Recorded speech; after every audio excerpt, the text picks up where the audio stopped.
dazzling one, with paradise in it for both of them. This he learned on Mount Tabor, when light burst through all the seams and showed him what he was made of. Mount Tabor is an open window on our future. The profound meaning of the Transfiguration assures us that the opacity of our body will one day be transformed into light. But Tabor also tells us something about the present. It highlights what our body already is, beneath its often miserable and broken appearance, the temple of the Holy Spirit. Christianity preaches the salvation of the body, not salvation from the body. The most consoling message of the Transfiguration is perhaps for the dazzling glory and beauty.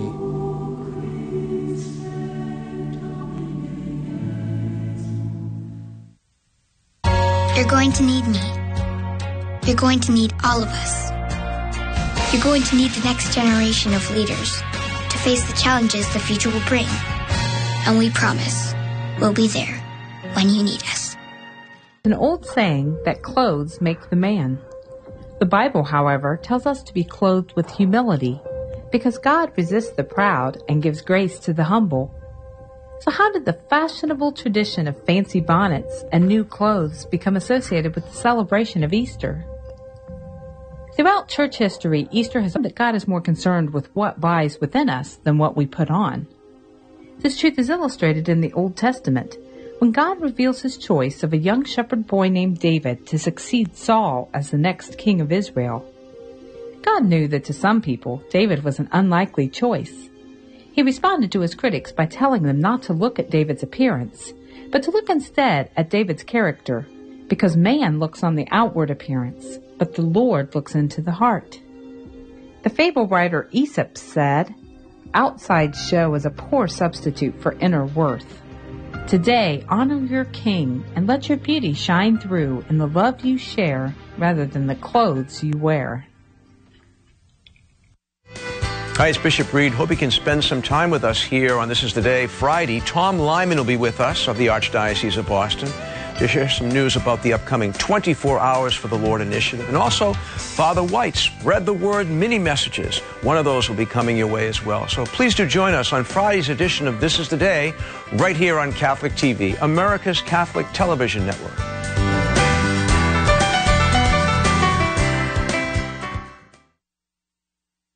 Hi.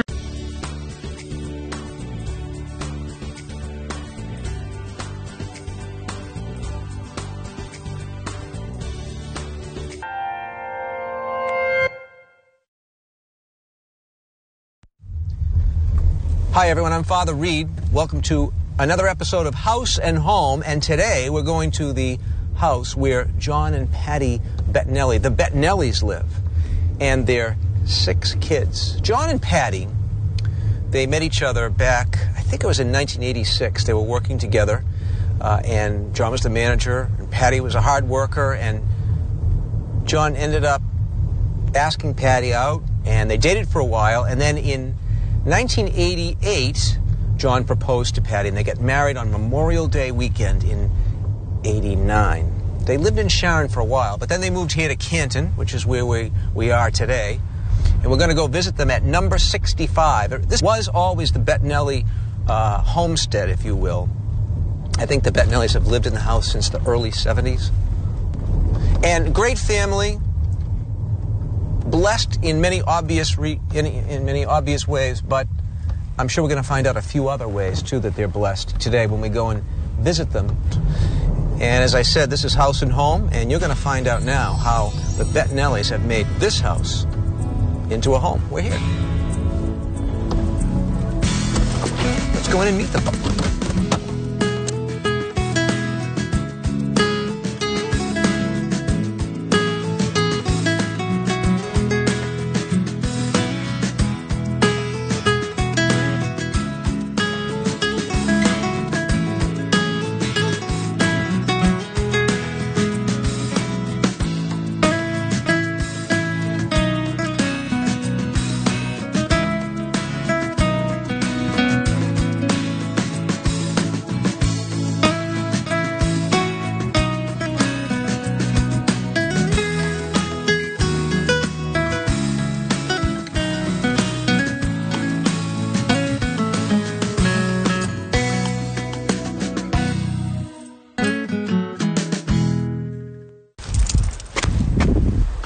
Yep, so here it is, number 65. So as I was saying, this has been the Bettinelli homestead since the early 70s. And John and Patty, not too long after they got married, they moved in here, and John's mother was living here. But then, when the kids started coming, they decided they needed more space. So they actually bought the house from John's mother, and now they're in the process, and they're doing a great job of making this house into a home. So let's go meet the Bettinellis right now. I'm going to ring the doorbell and see if anybody's home. Patty Bettinelli, how are you? Hey guys, Father Reed. Great to see you. John, how you been? Good to see you. Nice to see you. Let me close the door. It's a little chilly out. Hey! Okay, wait a minute now. Let me guess. Dominic, how you been? Good. John Paul. Yes. Nice to see you, man. Nice to see you too. How you been? Good. Good. Catherine. Yeah. Nice to see you. Thank you. Teresa! Nice to meet you. I know who you are, because you're the oldest brother. Peter, thanks for having us over. Joseph. Yep. Great to see you. Hey, thanks for having us into your house, which we hear. Oh, no, it's our pleasure. Awesome. We hear you've done a great job in making this into a nice home. That's why I wanted to come and visit you. Great. So, can we kind of take a look at the house? Let's go. Which way do we go? Right here? Let's go that way. I'm with you. I'm following you. Let's go. So this is the living room, kind of, sort of? Living room, homework room, computer room. The yellow room. Yellow room. Yellow room. Now, oh my God, this is Pope John Paul II. Pope John Paul the Great. You guys met him? Yes. What year was that, John? 2000, the day before the Pope's 80th birthday. Ah, that's awesome. And so he blessed your whole family. There were 3 boys were outside the womb, and 1 boy was inside the womb, and the 2 girls weren't here yet. But God knew they were coming. God knew they were coming. And God bless them, right? Yeah. So do you use this room much? It's kind of like a mini office. Like a Yeah, little. boys do their homework here. To the papers. A lot of the printing happens here. I know that girl. Teresa, look, it's you. So this is just kind of the quiet room, Kind of. the yellow room. Yes. If it can be quiet. And John, you met the Pope too on another occasion. I did. That was World Youth Day 1993 in Denver. Awesome. It was just incredible, and it was just an incredible gift that that we weren't expecting at all. We didn't even. Right. I mean, when you look at the pictures, it's kind of funny because whenever I see children meet the Pope, and it was planned, they're usually in suit jackets and ties, and we had no idea this was going to happen that day. We went to an outside audience when we were far away from the Pope in a 100-degree day sun, that we were just basically shielding our kids, hoping they would last the audience. And then whenever we got called up front, and they said, the Pope wants to meet an American family, and we want you to come up. And we were like, I was like, what? We didn't expect it at all. And John had met the Pope several times before, so the oldest 2 sons, Peter and Joe, were 7 and 5 at the time. So they just assumed when we went to Rome we were going to see the Pope. So all week long, they were like, when are we going to meet the Pope? Is he coming? When are we going to meet the Pope? And are we going to go see him? And we said, usually people don't meet the Pope. Like, that's they couldn't understand that. And then we had no idea, but then when we met the Pope, they're like, see, we met the Pope. So, back then, but John Paul would go around and he'd always say, the Pope kissed me. Here. He'd go around, he was only a little. The best was when he was at the playground 2 years old back in America, and he yelled over to Patty one day at the playground and just said, Mom, when are we going to go to Rome again? I miss the Pope. I want to go see the Pope. And some other mothers just standing there going, what did he just say?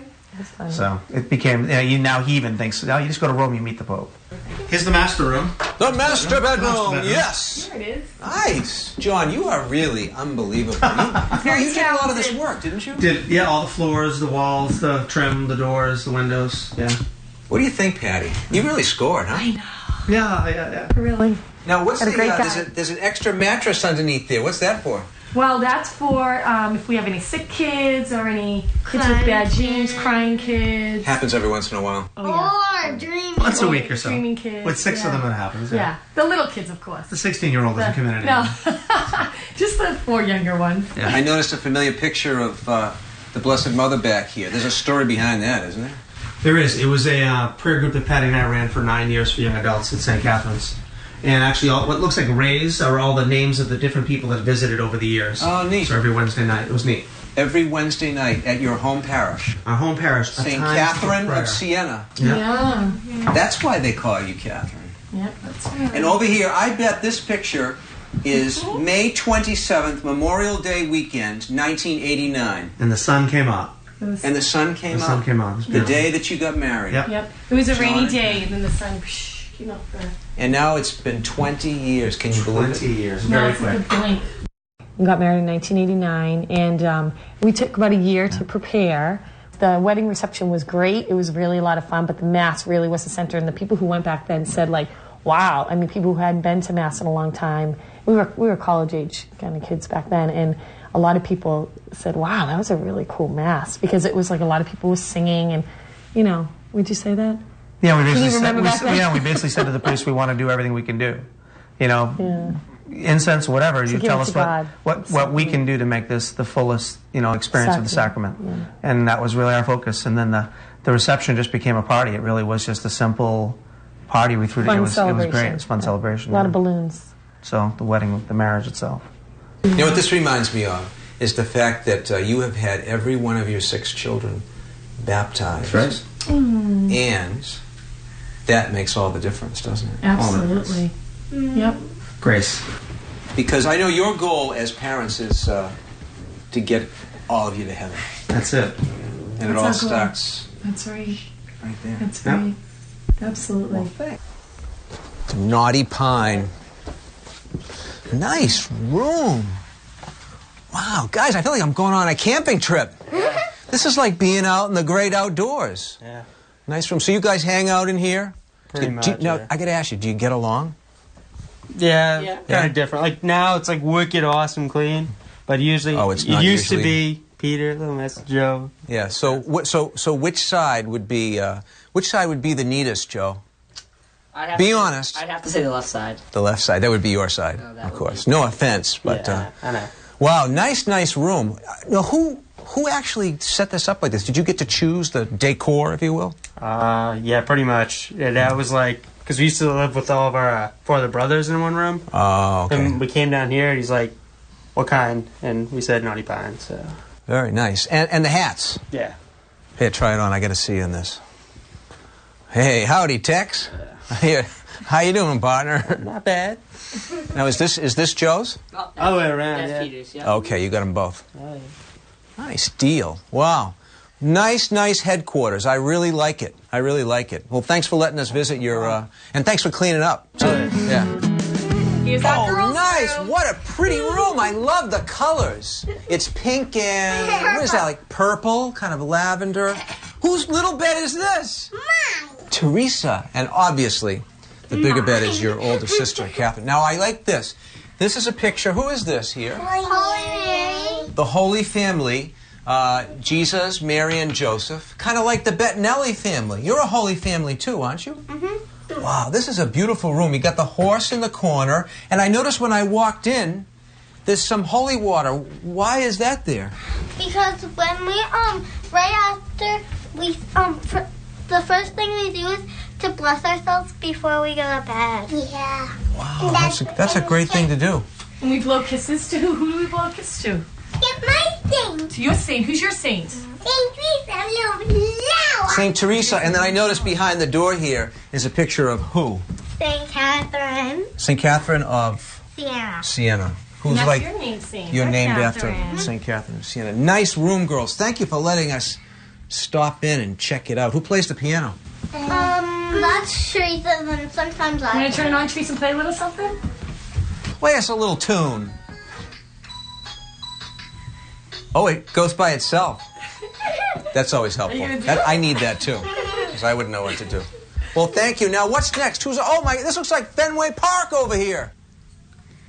You know, actually, well, I suppose this could be Dodger Stadium. No. Or Yankee Stadium, the new Take a Yankees. look at the room and then you see what it is. Yeah, it's definitely Fenway Park. You guys are obviously baseball / Red Sox fans. Yeah. John Paul, Dominic. Nice room. Is it always this clean? Sometimes. Don't you lie to me. Even the floor. Did John? Did Dad do this? Yep. Dad did This this. is cool. So you're playing third. I'm on third. Okay. Dominic's up, and this is really cool. And Legos too. Yeah. Yeah, you're heavily into Legos. This is from Star Wars. Yep. What was this called? The Blue Starfighter. Oh, yeah. Well, guys, this is just a really cool room. Love the baseball theme. The floor, you got it all going. Yeah. Thanks for letting us stop by.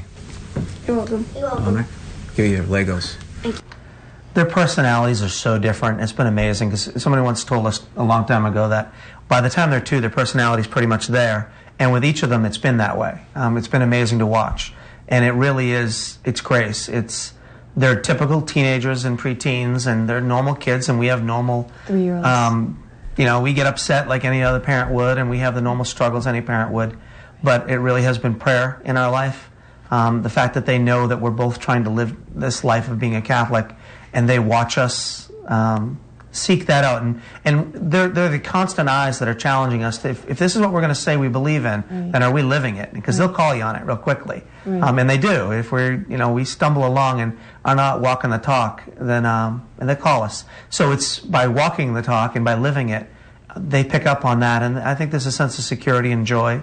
Just as in running, like what my dad does, for instance, like just with his job, because I've been there a couple times, so I've seen what he does, and it's really tough work.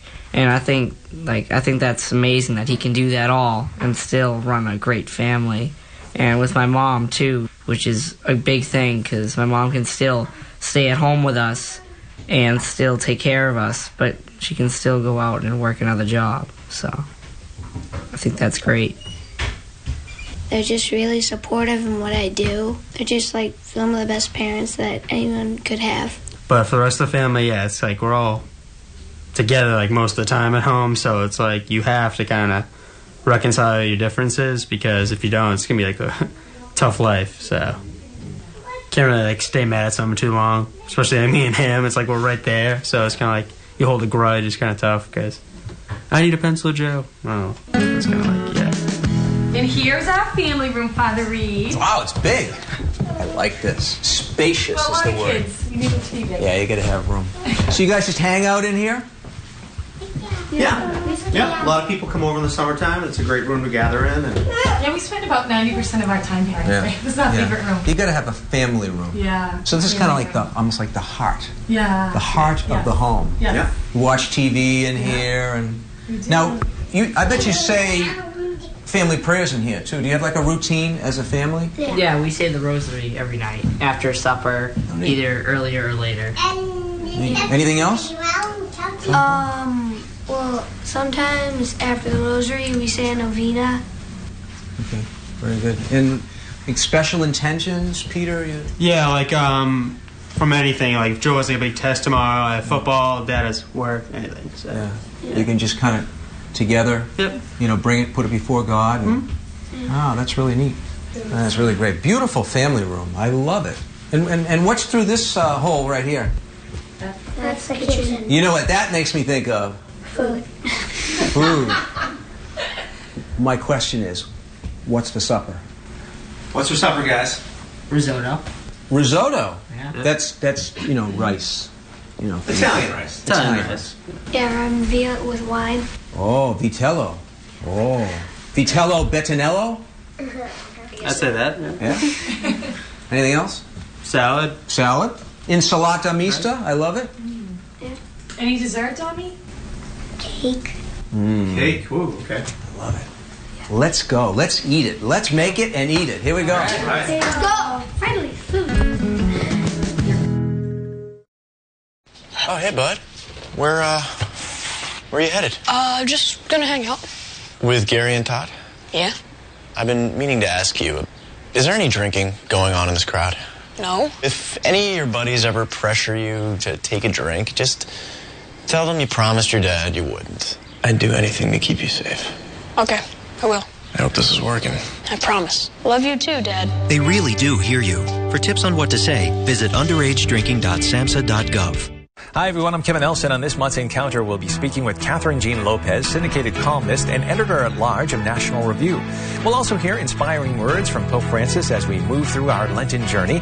And we have our usual segments, a new saint to tell you about, an interesting survey on meditation, and our question of the month. So please join us for this month's Encounter right here on Catholic TV. And don't forget, you can watch Encounter anytime by going to catholictv.com/shows/encounter.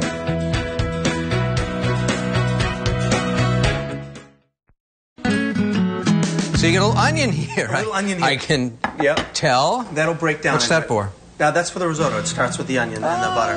Like we should get Joseph in here, and he'll cook the risotto. Joseph! To the kitchen, please!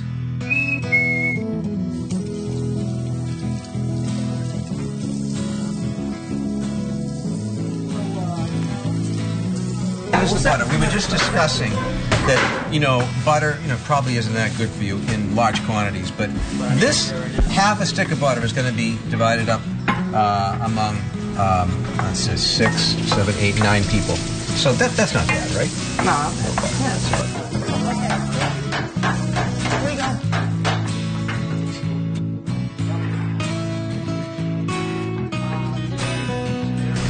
This is the beginning of Vitello Bettinello with Peter at the helm.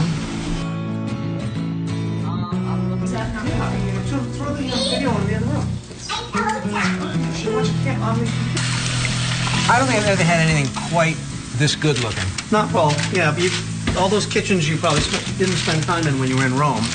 You went to seminary in Rome, right? I never had time for that. Never had time for that. You were studying, right? I was focused on the theology and on the scripture. theology. Oh, there you go. Yeah. And the prayer, of course. So they didn't have a cooking segment of seminary? They did not have a cooking segment. No, you had to go out for that. But they did have dinners. You learned how to go out and have dinner, right? I really learned how to eat very well. You did learn how to eat very well. I was in the seminary. That's the place to do it, I guess. So what inning are we in now? About the 5th, 6th. Bottom of the 5th, top of the 6th. It's really looking good. I wish you could smell it. It smells awesome.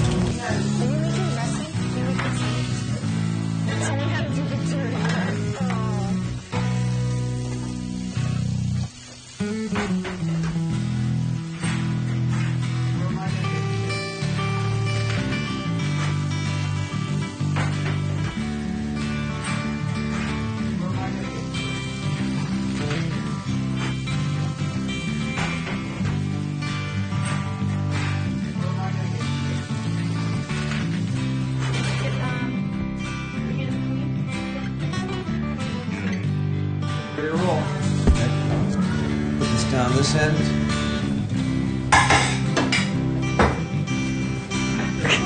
Come on. It's Sunday dinner. Come on. Catherine. Looks good. All right, we need to sit this up. All right, Joe. Where do you want to sit, honey? I'll take it off. That's a surprise. Oh, no, honey. Put that. No, that's fine. You sure? Yep.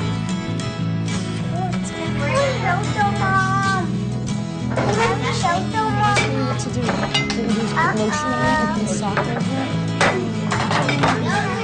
After we bless ourselves, we usually take a moment of silence, because it's usually the first moment of silence we have the whole day. So it's kind of a neat little thing that we have. You ready, everybody? Yeah. In the Father, Son, and the Holy Spirit. Amen.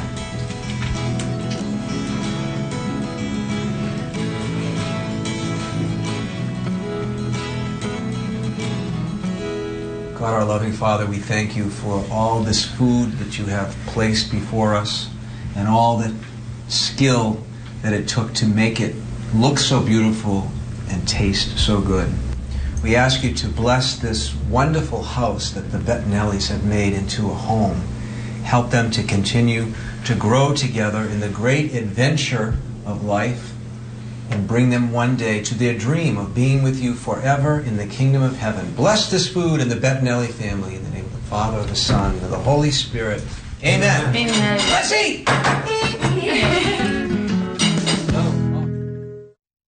Hi everyone, I'm Jay Fadden. And I'm Bishop Reed. And we're here to invite you to join us online for our annual webathon, March 8th through the 16th. Will you dedicate 9 days of your Lenten journey to Catholic TV? There are actually 3 ways that you can show your support. Number 1, pray for the intentions of Catholic TV by visiting our blog where you'll find daily posts featuring prayers and reflections. Number 2, fast from secular television and watch our many great Catholic TV programs. And lastly, the third one, make a donation at catholictv.com/donate. We cannot do this without your support, and all your donations go directly to continuing the mission of Catholic TV. So it's prayer, fasting, and almsgiving for the Catholic TV Webathon Novena, March 8th through the 16th at catholictv.com. Thanks for all your support.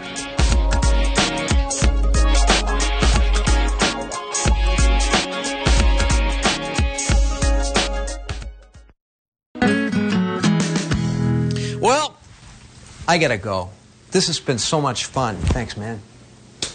Dominic, Peter, thank you very much for having me to your house. Catherine, thank you so much. John, thanks. Thank you. Appreciate it. Great meal, too. Awesome. Yeah. Good. John Paul, it's great to be in your house. Thanks, man. Joseph, great to be with you. Thanks. The risotto was A1. Teresa, goodbye. Bye, Patty. Bye-bye. Thank you all so much for letting me come in to your house, and you've done a great job of making it into a home. Dominic, be good, all right? See you all. Say bye, Trees. Bye-bye. Thanks again. Bye. There you have it. The Bettinellis. There is a family that has done exactly what this show is all about. They took this house, number 65, and they have truly made it into a home where faith, hope, and love resides. I hope you can join us next time on our continuing series, House and Home. Until then, I'm Father Reed. God bless. Hey, nice bathroom. Again, John has done some marvelous work here. And this is a Roman bath. You know how I know? Because there's a picture of the Colosseum here. Let's back up. Oh no, they're going to kill me. I'll leave it there.